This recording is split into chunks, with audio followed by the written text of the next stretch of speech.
देखो मतलब अभी तो 1600 में यही पढ़े थे ना, ईस्ट इंडिया कंपनी है ना, ईस्ट इंडिया कंपनी। तो पूर्व में ईस्ट इंडिया कंपनी, इधर कौन आया था? East India company.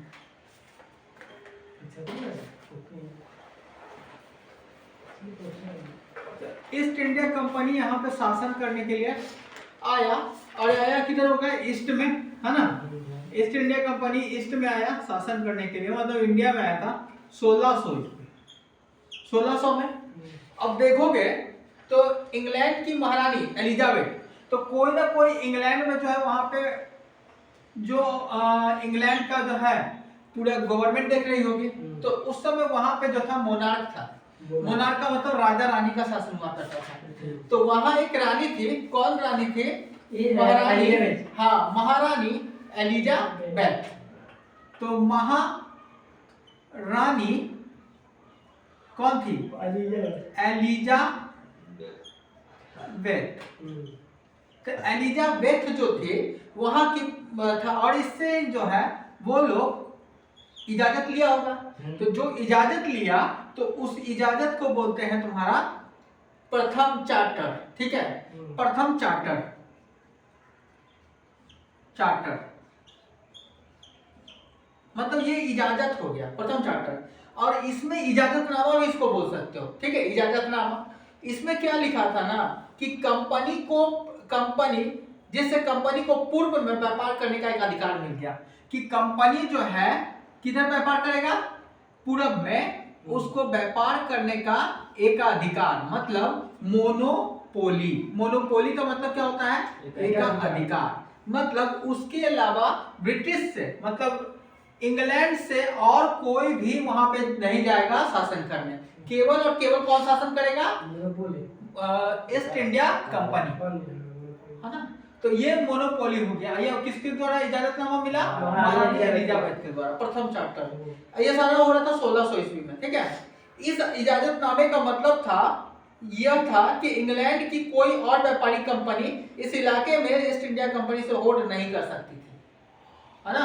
मतलब समझो कि अगर तुमको मार्कर बेचना है तो वहां से जो है अगर बहुत दे दिए हम कि इजाजत है केवल और केवल ईस्ट इंडिया कंपनी ही मार्कर बेचेगा, तो दूसरा कोई इसके अलावा इंग्लैंड से कोई आके यहाँ नहीं बेचेगा। पर दूसरे कंट्री से आके बेच सकता है, लेकिन इंग्लैंड से कोई नहीं आएगा, क्योंकि महारानी एलिजाबेथ इंग्लैंड से ताल्लुक करती थी। तो ये चीज था। इस चार्टर के सहारे कंपनी समुद्र पार जाकर नए इलाकों को खगाल सकती थी, कि भाई आप समुद्र पार जाइए और नया नया इलाका क्या कीजिए, खोजिए। अब वहां से सस्ती कीमत पर चीजें खरीद कर उन्हें यूरोप में ऊंची कीमत पर बेच सकते थे। और जहां भी अपना गया लेके और देखा कि जहां भी सस्ता चीज मिल रहा है ना, सस्ता चीज ले आया वहां से और उसको महंगा दाम पे बेच दिया। और ये काम केवल और केवल ईस्ट इंडिया कंपनी को ही मिला था, है ना। पूरे देश में भ्रमण किया, जहां जहां देखा कि सस्ता चीज है वो चीज वहां से लेता था और ले जाकर वहां महंगा दाम में बेच देता था। कंपनी को दूसरी अंग्रेजी व्यापारिक कंपनियों से प्रतिस्पर्धा का कोई भय नहीं था। कोई दूसरा उसके अगेंस्ट में आएगा नहीं इंग्लैंड से, है ना। उस जमाने में वाणिज्यिक कंपनियां मोटे तौर पर प्रतिस्पर्धा से बचकर ही मुनाफा कमा सकती थी। जैसे आज का मार्केट देखोगे ना तो कंपटीशन ज्यादा है आज का मार्केट में, बाजार में है कि नहीं है। अगर कोई भी काम कर रहे हो ना तो तुम तो कर ही रहो, साथ साथ और कोई भी कर रहा है, सबको इजाजत है। लेकिन उस समय क्या करता था, ज्यादातर मोनोपोली बनाता था, एकाधिकार बना लेता था कि ये काम अगर हम कर रहे हैं तो हम ही कर रहे हैं, इससे मुनाफा ज्यादा कमाता था इससे। अगर कोई प्रतिस्पर्धा ना हो कभी भी सस्ती चीजें खरीद कर उन्हें ज्यादा कीमत पर बेच सकती थी। कोई कंपटीशन ही नहीं हो मार्केट में, तो तुम्हारा मार्केट चाहे तुम 100 रुपए में बेचो या 10,000 में बेचो, केवल और केवल तुम ही बेच रहे हो, तो कोई कंपटीशन ही नहीं था, तो सबसे ज्यादा दाम में बेचता था। लेकिन यह शाही दस्तावेज दूसरी यूरोपीय ताकतों को पूर्व के बाजार में आने से नहीं रोक सकता था। मतलब ये जो दस्तावेज है ना भैया, यह दस्तावेज किस लिए है? केवल और केवल इंग्लैंड से यहाँ कोई आकर दूसरा कंपनी नहीं कर सकता है, लेकिन अदर कंट्री से तो बहुत लोग आके कर सकता है, व्यापार कर सकता है कि नहीं। तो अदर कंट्री से चाहे यूरोप में हो चाहे अदर कंट्री से कोई भी आके कर लेगा यहाँ पे, चाहे वो तभी तो तुम्हारा, चाहे वो डच हो, चाहे वो है ना फ्रांस हो, है कि नहीं, ये सब तो आ ही सकता है। तो अब ये क्या हुआ, ये सब एंटर मारेगा डच वगैरह, तो हाँ अब देखो, लेकिन यह शाही दस्तवाज दूसरी यूरोपीय ताकतों को पूर्व के बाजारों में आने से नहीं रोक सकता था। जब तक इंग्लैंड के जहाज अफ्रीका के पश्चिमी तट को छूते हुए केप ऑफ गुड होप को चक्कर लगाकर हिंद महासागर पार करते, तब तक पुर्तगालियों ने भारत के पश्चिमी तट पर अपनी उपस्थिति दर्ज करा दी थी। वे गोवा में अपना ठिकाना बना चुके थे। तो सबसे पहले आपको मालूम है कि हमारे यहाँ कौन आया था, पोर्तुगीज, यही ना था। और ये जो है अपना ठिकाना कहाँ बना दिया था, गोवा पर।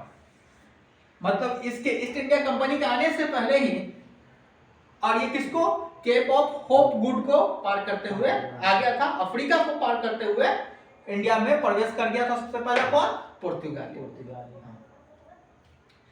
तो इसी चीज को यहाँ पे लिखा है कि पुर्तगालियों, हाँ, महासागर पार करते हुए पुर्तगालियों ने भारत के पश्चिमी तट पर अपनी उपस्थिति दर्ज करा दी थी। वे गोवा में अपना ठिकाना बना चुके थे। और अपना ठिकाना कहाँ बना लिया था, गोवा में।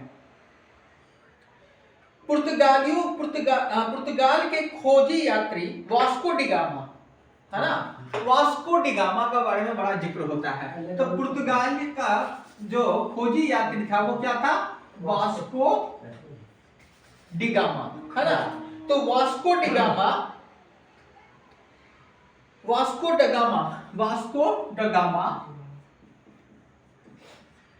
कब खोज किया था, 1498 में। तो इसी का भी पुर्तगाली के खोजी यात्री वास्को डी गामा ने 1498 में पहली बार भारत तक पहुंचने की समुद्री मार्ग का पता लगाया था। तो समुद्री मार्ग का सबसे पहला बार खोज कौन किया था कि इस मार्ग से भारत आ सकते हैं, वास्को डी गामा। कौन से मार्ग का खोज किया था, समुद्री मार्ग का। एक क्वेश्चन था जो कभी पूछा था। हाँ, तो पुर्तगाली के खोज यात्री है ना वास्को डी गामा, समुद्री मार्ग से कब पता लगा था, 18वीं शताब्दी की शुरुआत तक डच भी हिंद महासागर में व्यापार की संभावनाएं तलाशने लगे थे। और इसी पुर्तगाली के आसपास ही डच भी जो है, वो भी जो है, ये डच ये भी जो है हिंद महासागर में अपना खोज रहा था कि यहाँ भी हम व्यापार कर सकते हैं। हाँ, कुछ ही समय बाद फ्रांसीसी व्यापारी भी सामने आ गए। डच के बाद कौन आ गया, फ्रांस भी आ गया सामने। समस्या यह थी कि सारी कंपनियां एक जैसी चीजें ही खरीदना चाहती थी। प्रॉब्लम था ना कि सब चाह रहा है कि एक ही चीज खरीदे, ठीक है। यूरोप के बाजार में भारत के बने बारीक सूती कपड़े और रेशम की जबरदस्त मांग थी। मतलब सब क्या चाह रहा है कि सूती कपड़ा और रेशम, क्योंकि इसका जब मांग क्या था, बहुत ज्यादा था। इसके अलावा काली मिर्च, लौंग, इलायची, दालचीनी की भी जबरदस्त मांग रहती थी। मतलब कहो तो यहाँ से कपड़ा चाहिए था उसको और मसाला चाहिए था। यूरोपीय कंपनियों के बीच इस बढ़ती प्रतिस्पर्धा से भारतीय बाजारों में इन चीजों की कीमतें बढ़ने लगी। अब यहाँ कंपटीशन होने लगा। मान लो डच आ गया, फ्रांस, पुर्तगाल आ गया। सबसे पहले तो पुर्तगाल आया, पुर्तगाल के बाद फिर डच भी अपना देख रहा था, इंग्लैंड है ना, फ्रांस है। अब भाई यहाँ का रेट क्या होगा, बढ़ा देगा, मार्केट है, मार्केट बढ़ने लगा, है ना। तो यूरोपीय कंपनियों में बढ़ती प्रतिस्पर्धा से, तो मगर पूछा जाए कि भाई ये सब जो भारत में जो मसाला था या कपड़ा था, इसका रेट आखिर क्यों बढ़ने लगा, क्योंकि बाहर से जो कंपनी आ रहा था उनके बीच में कंपटीशन हो गया था, प्रतिस्पर्धा हो गया था, और उनसे मिलने वाले मुनाफा गिरने लगा। और जो मुनाफा मिलता था वो अब गिरने लगा, क्योंकि अब कोई एक खरीदार नहीं रहा, बहुत सारा खरीदार आ गया ये सब। अब इन व्यापारिक कंपनियों के फलने फूलने का यही रास्ता था कि वे अपनी प्रतिस्पर्धा कंपनियों को खत्म कर दें। अब अगर ये चाहता तो अपना ये इसको खत्म कर दे, ये इसको खत्म कर दे, ये इसको खत्म कर दे, है ना।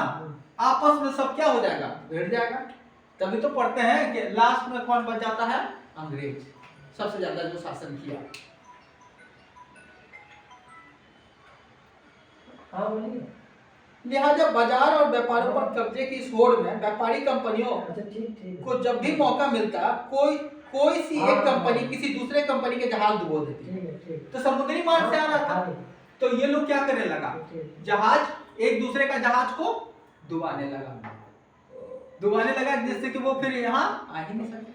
ये मान लो इधर से आ रहा है, इसका जहाज ये देखा डुबा दिया, ये इधर से आ रहा है, इधर से इसका जहाज डुबा दिया, सबका प्रतिस्पर्धा हो गया। रास्ते में रुकावटें खड़ा कर दी, आओ तो उधर से डुबाने में क्या कुछ डुबा दिया, मान लो उधर से आ रहा है उसका अपना यहाँ आ रहा है किस लिए, व्यापार करने के लिए, और रास्ते में उसका डूब गया। क्योंकि पहले एरोप्लेन तो था नहीं, तो फिर पहले आता था किस सी रूट से, तो डूब गया तो फिर अब आएगा वहां से तब ना देखा जाएगा, जब आएगा ये रास्ता में कुछ रुकावट कर दिया है ना, रास्ते में रुकावट खड़ा कर देती, माल से लदे जहाजों को आगे बढ़ने से रोक देती। माल से पूरा भरा हुआ है जहाज, उसको जो आगे जाने ही नहीं दे, लूट ले, बीच में ही लूट ले, है ना। तो काटे पर वाली हाँ, तो वो तो आएगा। तो अब देखो सबसे पहले कैसे कैसे, तो बंगाल, पलासी तथा बक्सर, है ना। अब तो ये देख लिया तुम, और पता था कि सबसे पहले वास्को डी गामा आया, कब आया 1498, और महारानी एलिजाबेथ से ये लोग इजाजत ने मान लिया, इजाजतनामा को क्या बोलते थे, चार्टर, और चार्टर से 1600 में ये लोग भी ईस्ट के तरफ व्यापार के लिए आना शुरू हुआ। अब देखो बंगाल, पलासी तथा बक्सर, है ना। तो बंगाल में पलासी पहली इंग्लिश फैक्ट्री, अगर क्वेश्चन आ जाए कि पहला first English factory, first English factory, first English factory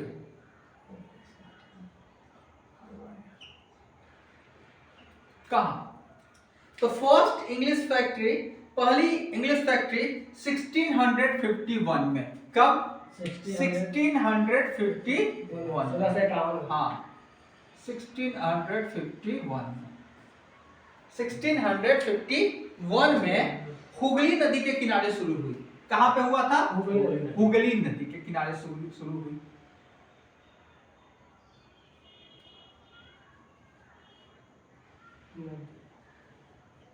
के किनारे, हुगली नदी कहाँ है, कलकत्ता में है ना। तो हुगली नदी के किनारे शुरू हुई। कंपनी के व्यापारी यहीं से अपना काम चलाते थे। इन व्यापारियों को उन जमाने में फैक्टर कहा जाता था, और उस समय जानते हो इन लोगों को क्या कहा जाता था, इन लोगों को कहा जाता था फैक्टर। फैक्ट्री था ना, उसी से बना फैक्टर। तो सबसे पहला फर्स्ट इंग्लिश फैक्ट्री कहाँ पे लगा था, हुगली नदी के किनारे। कब लगा था, 1651 में, 1600 से आया 51 आते आते तक पहला फैक्ट्री अपना स्टैब्लिश कर दिया। हुगली नदी, कोलकाता जाओगे तो मिलेगा हुगली नदी। कंपनी के व्यापारी यहीं से अपना काम चलाते थे। इन व्यापारियों को उस जमाने में फैक्टर कहा जाता था। ये जो व्यापारी था ना, उसको क्या बोलता था, ये सब फैक्टर साहब, है ना, बोलता था कि फैक्टर साहब हैं ये लोग, मतलब व्यापार करने के लिए आए हैं। इस फैक्ट्री में वेयर हाउस था, और इस फैक्ट्री में क्या था, वेयर हाउस। वेयर हाउस जानते हो क्या होता है,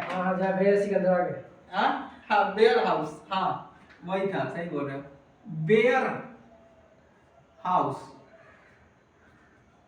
वेयर हाउस होता है ना जहां पे हम सामान वगैरह रखते हैं, कोल्ड स्टोरेज, हाँ उसको भी वेयर हाउस नहीं रख सकते। जैसे कोई भी सामान है तुम्हारा तो कहीं पे रखना होगा, तो उसी को वेयर हाउस हो गया। गोडाउन वगैरह, जैसे आज के दौर में हम लोग गोडाउन बोलते हैं, उसे तो वेयर हाउस हो गया। तो इस फैक्ट्री में वेयर हाउस था। तो फैक्ट्री एक्चुअली क्या था ना, कि केवल फैक्ट्री नहीं जहाँ पे उत्पादन नहीं हो रहा है, ये वेयर हाउस था, वहां पे सामान को गोदाम टाइप का रखने के लिए। निर्यात होने वाली चीजों को जमा किया जाता था। जो भी चीज जो है निर्यात होता था ना, जैसे निर्यात करना है तो उसको वहां पे क्या किया, लाके जमा कर दिया। यहीं पर उसके दफ्तर थे जिनमें कंपनी के अफसर बैठते थे, और वहीं पे ऑफिस हो गया, और वहीं पे सब जो ऑफिसर वगैरह सब बैठा हुआ है कंपनी का। जैसे जैसे व्यापार फैला, कंपनी ने सौदागरों और व्यापारियों को फैक्ट्री के आसपास आकर बसने के लिए प्रेरित किया। जैसे जैसे और बिजनेस हो रहा था ना, तो बोला कि भैया यहीं पे आ जाओ कंपनी को, अब सब बसो यहीं पे, मतलब अपार्टमेंट बनवा दिया, कुछ सबका जैसे कैसा कहा जाता है क्वार्टर वगैरह हाँ। सब बनाना शुरू कर दिया उसी का सौदागर व्यापारियों को फैक्ट्री के आसपास ही। 1696 ईसा तक कंपनी ने इस आबादी के चारों तरफ एक किला बनाना शुरू कर दिया। देखो 1651 में आया और 1696 का बात कर रहा है। 1696 आते आते 1691 में फर्स्ट फैक्ट्री डाल दिया, है ना? कहाँ पे डाल दिया? हुगली नदी, कोलकाता। हाँ हुगली में डाल दिया पहला फैक्ट्री। और इसके बाद जब ये वक्त आया 1696 तो वो जो है ना हुगली नदी के किनारे सबको लाके बोला बसा दिया, ठीक है? वेयर हाउस वगैरह बना दिया, वहां पे लाके बसाने लगा, यहीं पे ऑफिस हो गया 1696 तक। और इसका जो है किलेबंदी करवा दिया, किला बंदी करवा दिया। हाँ घेर मतलब अपना घेरा मतलब बना घेर दे दिया, के हाँ कि इस तरह से जो है आबादी के चारों तरफ एक किला बनाना शुरू कर दिया था। 2 साल बाद उसने मुगल अफसरों को रिश्वत देकर 3 गांव की जमींदारी खरीद ली। और 2 साल बाद मतलब 1696 के बाद कितना होगा? 1698, 2 साल बाद। उस समय सत्ता में कौन था? मुगल एम्पायर, है ना? उस समय सत्ता में था मुगल एम्पायर। तो इसके अफसरों को क्या दिया? रिश्वत देकर 3 गांव का जमींदारी खरीद ली। इनमें से एक गांव कालीकट था जो बाद में कलकत्ता बना, अब इसे कोलकाता कहा जाता है, कालीकाटा। हाँ तो पहले तो इसका नाम क्या था? कालीकाटा। तो कालीकाटा, और अभी इसको किस नाम से जानते हैं? अभी मतलब बाद में कलकत्ता बना और अभी कोलकाता बोलते हैं, है ना? कलकत्ता, कोलकाता। कंपनी ने मुगल सम्राट औरंगजेब को इस बात के लिए भी तैयार कर लिया कि वह कंपनी को बिना शुल्क, मतलब वो कोई शुल्क वगैरह नहीं देगा, चुकाए व्यापार करने का फरमान जारी कर दे, और उसको बिना कोई भी पैसा दिए हुए व्यापार वो चाहेगा तो कर लेगा। जैसे अभी गवर्नमेंट है, चाहे इंडिया किसी का भी गवर्नमेंट हो, तो अगर कोई व्यापार करे तो उसको टैक्स देना पड़ता है, पैसा देना पड़ता था, उस समय भी देना पड़ता था। लेकिन कंपनी एग्री कर लिया कि भैया हम व्यापार करेंगे तो हम पैसा वैसा नहीं देंगे। मुर्शिद कुली खान के बाद अलीवर्दी खान और उसके बाद सिराजुद्दौला बंगाल के नवाब बने। तो नवाब देखो बना है कौन कौन? मुर्शिद, हाँ, अलीवर्दी खान और सिराजुद्दौला, ठीक है ना? मुर्शिद कुली खान के बाद अलीवर्दी खान और सिराजुद्दौला बंगाल के नवाब बने। ये सभी शक्तिशाली शासक थे। उन्होंने कंपनी को रियायत देने से मना कर दिया। कंपनी को जो बोला कि भैया हम जो है रियायत नहीं देंगे। 1756 में अलीवर्दी खान के मृत्यु के बाद सिराजुद्दौला बंगाल के नवाब बना। पता था 1700, देखो 1696 में, अब सीधा सीधे हम लोग बोल रहे 1700 के आसपास, है ना? तो 1756 में अलीवर्दी खान की मृत्यु हो गया। अलीवर्दी खान मर गया 1756 में, अलीवर्दी खान मर गया। और कंपनी का अब कौन आ गया? सिराजुद्दौला, ठीक है? सिराजुद्दौला। तो अब इन लोगों को क्या हो गया? सिराजुद्दौला से सिराजुद्दौला,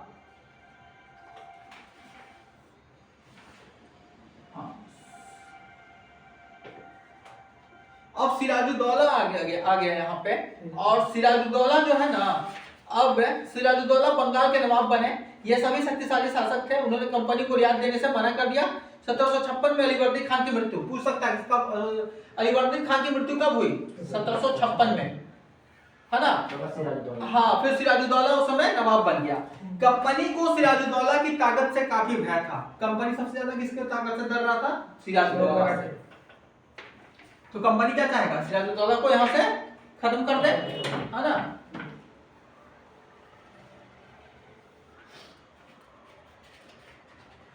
पढ़े भी तो याद होगा कुछ, है ना? सिराजुद्दौला, अब कौन सा युद्ध यहाँ पे हो जाएगा? पलासी का। सिराजुद्दौला की जगह कंपनी एक ऐसा कठपुतली नवाब चाहती थी कि उसे व्यापारिक रियायतें और अन्य सुविधाएं आसानी से देने में आनाकानी ना करे। कंपनी ने प्रयास किया कि सिराजुद्दौला के प्रतिद्वंदियों में से किसी को नवाब बना दिया। कि सिराजुद्दौला का जो जो कॉम्पिटिटर है ना, उसी में से किसी एक को लाके क्या बना दे, हम नवाब बना दे। आखिरकार वक्त आ ही गया 1756 के बाद। कौन सा वक्त आ गया? 1757। और 1757 में रॉबर्ट क्लाइवा ने पलासी के मैदान में सिराजुद्दौला के खिलाफ कंपनी की सेना को नेतृत्व किया। तो 1757 में पलासी का युद्ध हुआ, बैटल ऑफ पलासी, ठीक है। और कौन कर रहा था यहाँ पे नेतृत्व? पलासी। हाँ मतलब एक तो बैटल ऑफ पलासी हुआ 1757 में, रॉबर्ट क्लाइवा, है ना, और उधर से कौन था? सिराजुद्दौला। पलासी के बाद सिराजुद्दौला की कंपनी को नवाब सिराजुद्दौला की हार एक बड़ा कारण उसके सेनापतियों में से एक सेनापति मीर जाफर की कारगुजारी भी थी। तो सिराजुद्दौला को धोखा दे दिया कौन? मीर जाफर, है ना।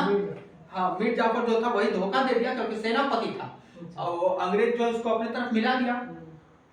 इस तरीके से जो है 1757 का जो युद्ध था वो कौन जीत गया? अंग्रेज जीत गया और सिराजुद्दौला का हार हो गया। और यहाँ पे अब जो है गद्दी पे कौन बैठ जाएगा? मीर जाफर को बैठा दिया। मीर जाफर की टुकड़ियों ने इस युद्ध में हिस्सा नहीं लिया। रॉबर्ट क्लाइवा ने यह कहकर उसे अपने साथ मिला लिया था कि सिराजुद्दौला को हटाकर मीर जाफर को नवाब बना दिया जाएगा। तो 1757 का घटना में बस इतना याद रखना है कि रॉबर्ट क्लाइवा जो है उसके नेतृत्व में 1757 का युद्ध हुआ और उसमें क्या हुआ कि मीर जाफर को अंग्रेज अपने साइड कर लिया। और मीर जाफर उसका सेनापति था, वो बिना एक भी गोला दागे हुए भाग गया, युद्ध छोड़ दिया। सिराजुद्दौला युद्ध हार गया और मीर जाफर को वादा के अनुसार जो है वो बना दिया। पलासी की जंग इसलिए महत्वपूर्ण मानी जाती है क्योंकि भारत में यह कंपनी की पहली बड़ी जीत थी। पलासी का युद्ध जो था, कंपनी जो है ना, पहला बार इसका बहुत बड़ा जीत मिला यहाँ पे। पलासी के जंग के बाद सिराजुद्दौला को मार दिया गया और मीर जाफर नवाब बन गया। तो पलासी के युद्ध के बाद किसको मारा गया? सिराजुद्दौला को। नवाब मीर जाफर नवाब बना दिया गया। जब मीर जाफर ने कंपनी का विरोध किया तो कंपनी ने उसे हटाकर मीर कासिम को नवाब बना दिया। मीर जाफर जो है ना, अब बोला कि भैया मीर जाफर अब भी किसका कंपनी का विरोध करने लगा? मीर जाफर। ये कब बना था?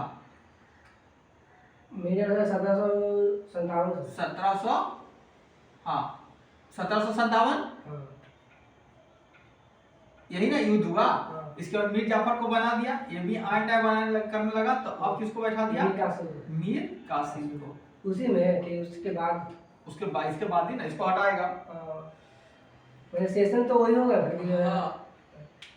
तो मीर जाफर की पलासी की जंग इसलिए महत्वपूर्ण मानी जाती है क्योंकि भारत में एक कंपनी की पहली बड़ी जीत थी।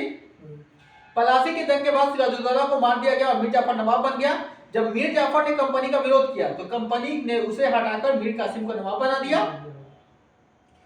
जब मीर कासिम परेशान करने लगा तो बक्सर की लड़ाई हुई। अब मीर कासिम देखो 1757, अब मीर कासिम भी जो है ना वो अब भैया उसका जो कंपनी है उसका बात नहीं मान रहा था। तो अब कौन सा युद्ध हो जाएगा?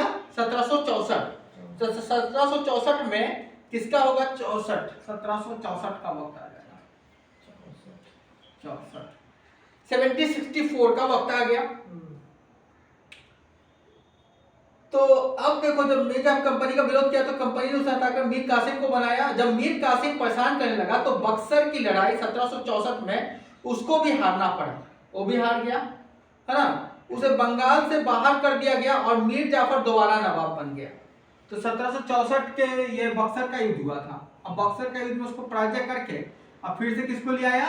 मीर जाफर को। फिर से मीर जाफर को ले आया, ठीक है। तो दो चीज था। 1757 का युद्ध कौन जीता? 1757 युद्ध मीर कासिम। 1757 का जो युद्ध हुआ, सिराजुद्दौला हारा और वहां पे मीर जाफर को फिर से जो है नवाब बना दिया। अब मीर कासिम को, इसमें मीर जाफर को बनाया सबसे पहले। अब उसका मीर जाफर को हटा करके मीर कासिम को बनाया। देखो 1765 ईसा में जब मीर जाफर की मृत्यु हुई तब तक कंपनी के इरादे बदल चुके थे। कठपुतली नवाबों के साथ अपने खराब अनुभवों को देखते हुए क्लाइवा ने ऐलान किया कि अब हमें खुद ही नवाब बनना पड़ेगा। 1765 में भाई रोड लाया। हाँ, अब बोला कि भाई दूसरा का नवाब नहीं, हम लोग खुद ही नवाब बनेंगे, है ना। 1765 में आखिरकार 1765 ईसा में मुगल सम्राट ने कंपनी को ही बंगाल प्रांत का दीवान नियुक्त कर दिया। 1765 आते थे 1764 का 1765, है ना। अब कंपनी जो है ना खुद दीवान यहाँ पे नियुक्त कर दिया गया, दीवान नियुक्त कर दिया गया। दीवानी मिलने के कारण कंपनी को बंगाल के विशाल राजस्व संसाधनों पर नियंत्रण मिल गया था। इस तरह कंपनी एक पुरानी समस्या हल हो गई थी। 18वीं सदी की शुरुआत से ही भारत के साथ उसका व्यापार बढ़ता जा रहा था, लेकिन उसे भारत में ज्यादातर चीजें ब्रिटेन से लाए गए सोने और चांदी के बदले में खरीदनी पड़ती थी। इसकी वजह यह थी कि उस समय ब्रिटेन के पास भारत में बेचने के लिए कोई चीज नहीं थी। मतलब जितना व्यापार करता था ना इंडिया में वो, तो वो सोना और चांदी लेकर के आता था और सोना और चांदी देता था, फिर एक्सचेंज करके ले जाता था। मसाला हो गया, कपड़ा हो गया, ये सब। पलासी के जंग के बाद ब्रिटेन से सोने की निकासी कम होने लगी। अब पलासी का युद्ध हुआ तो उसके बाद सोना का निकासी क्योंकि अब तो सारा चीज यहाँ ये अपने अंदर लेने लगा।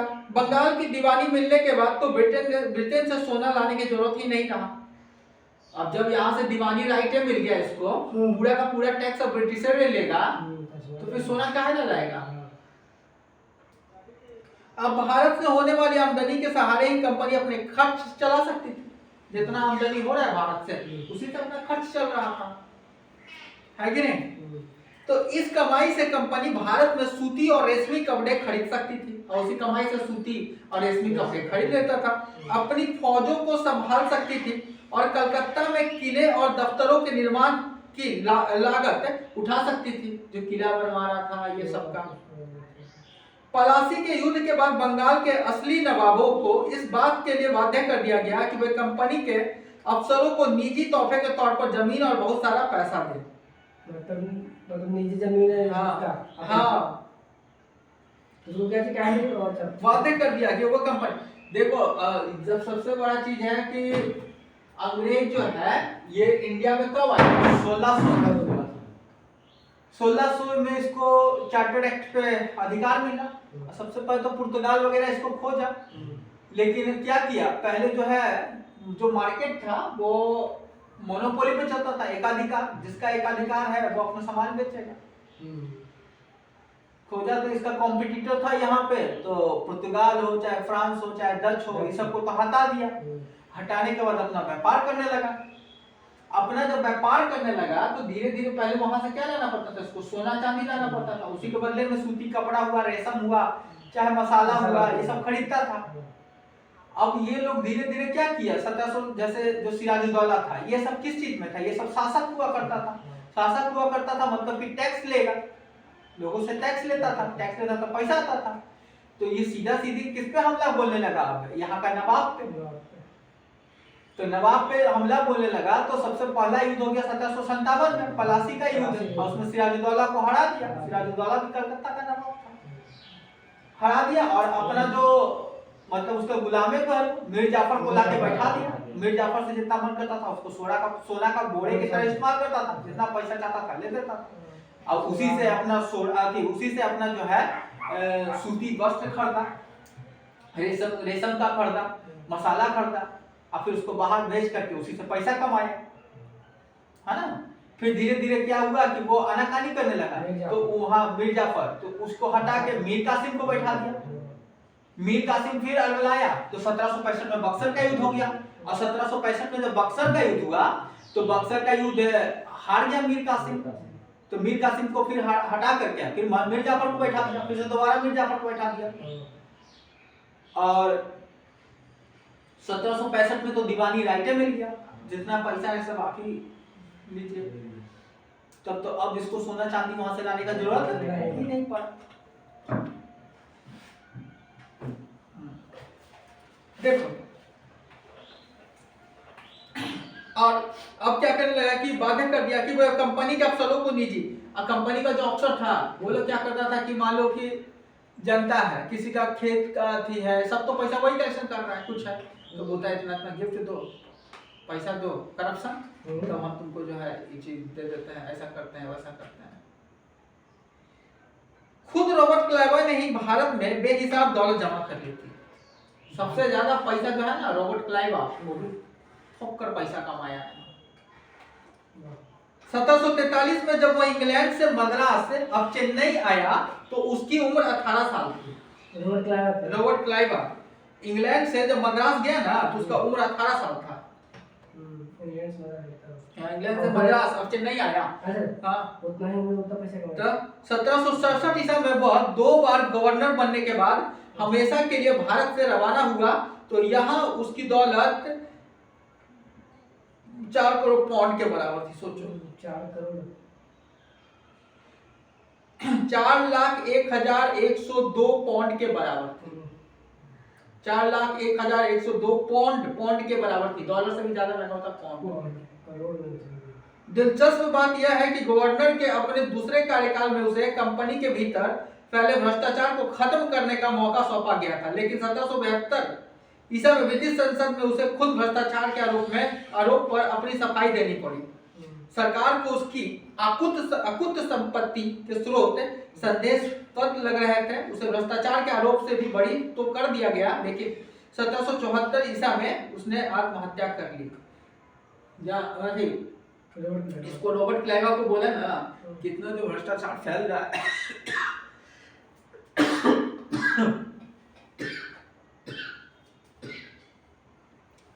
देखो रॉबर्ट क्लाइवा को बोला कितना भ्रष्टाचार फैल रहा है। आप एक काम कीजिए, देखिए कि काहे इतना भ्रष्टाचार फैल रहा है, करप्शन इतना काहे पड़ रहा है। मतलब डकैत को बोला जा रहा है कि अब देखो कितना डकैती काहे हो रहा है। अब तो खुद का बड़ा डकैत। तो वही तो बोल रहे हैं कि 1772 में ब्रिटिश संसद में 1772 में जब हुआ ना तब उसको खुदे जो है ना ब्रिटिश का जो संसद था, तो इसको तो ब्रिटिश सारे उसको पता नहीं लगा कि बड़ा डकैत है। हाँ, जब पता चला तो उसी को बोलता है कि भाई तुम बताओ कि इतना घूस जो है, तो उसे खुद भ्रष्टाचार के आरोप पर अपनी सफाई देना पड़ा। सफाई दो कि तुम तो खुद भ्रष्टाचारी हो। सरकार को उसकी अकुत संपत्तियों का स्रोत संदेहास्पद लग रहा था। कितना संपत्ति तुम कहां से ले आए हो। भ्रष्टाचार के आरोप से बरी तो कर दिया गया, बोला कि जो बरी तो हो गया, लेकिन 1774 तक ये आत्महत्या कर गया। आज तो जब मर गया होगा इसका तो जो संपत्ति होगा सब उसका बेटा बेटी जो भी होगा उसके पास कर लिया। कंपनी के इस अफसर क्लाइवा के तरह दौलत इकट्ठा नहीं कर पाया। कंपनी का और जो अफसर था ना, जितना क्लाइवा कमाया ना, रॉबर्ट क्लाइवा, उतना कोई और नहीं कमा। सब ये सब हाँ, हाँ दौलत नहीं इकट्ठा कर, बहुत सारे बीमारियों और लड़ाई के कारण कम उम्र में ही मौत का निवाला बन गया।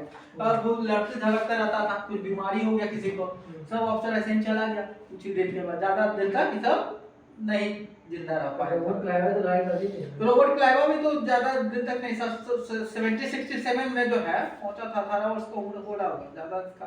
कंपनी के सभी देखो, इसके अलावा उन सभी को भ्रष्ट और बेईमान मानना भी सही नहीं होगा। उनमें से बहुत सारे अफसर साधारण परिवारों से आए थे। उनकी सबसे बड़ी इच्छा बस यह थी कि वे भारत से ठीक ठाक पैसा कमाए और ब्रिटेन लौटकर आराम से जिंदगी बसर करें। जो जीते जी धन दौलत लेकर वापस लौट गए, उन्होंने वहां आलीशान जीवन जिया। उन्हें वहां के लोग नवाब कहते थे। मतलब और सब था ना, बोला भैया इतना पैसा कमा ले, अपना गए वहां आराम से एकदम खास बात में रहे। भारत को अड्डा बना के रख लिया था। हाँ, तो पैसा कमा के ले जाता था और वहां नवाब कहलाता था। समझ रहे ना कि इतना भाई इतना हो जाए, जरूरत पूरा हो जाए। यह भारतीय शब्द नवाब का ही अंग्रेजी संस्करण बन गया था। जो भारतीय शब्द था ना नवाब है, का ही अंग्रेजी संस्करण बन गया। नवाब अंग्रेजी में भी सब बोलने लगा।